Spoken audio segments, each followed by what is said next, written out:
Henry ter Blanche eis dat paas minstens 10 dae betaalde vaderskapverlof kry. Hy moes verlengde verlof neem sodat hy en sy vrou saam na hulle vroeggebore tweelingseuns kon omsien en sê al twee ouers speel 'n belangrike rol, veral as kinders baie klein is. Huidiglik is daar net 3 dae gesinsverantwoordelikheidsverlof beskikbaar en hulle kon nie altyd byvoorbeeld addisionele verlof geneem het nie. En so dit was belangrik vir my gewees dat paas van geboorte af by hulle kinders betrokke kan wees.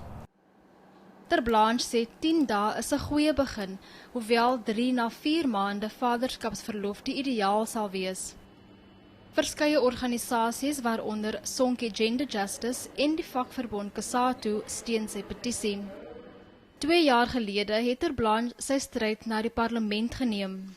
As jy navraag doen oor die vaderskapsverlof versoek, dan sal hulle byvoorbeeld jou verwys na die komitee wat versoeke hanteer. Maar hulle verwys weer na die departement van arbeid.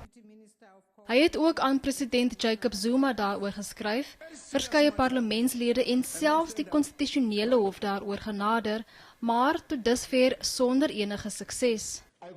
Ter Blanche sê hy vermoed wanorde in die parlement vertraag die verwerking van sy petisie, terwyl die parlement sê die kwessie is na sy komitee daaroor verwys.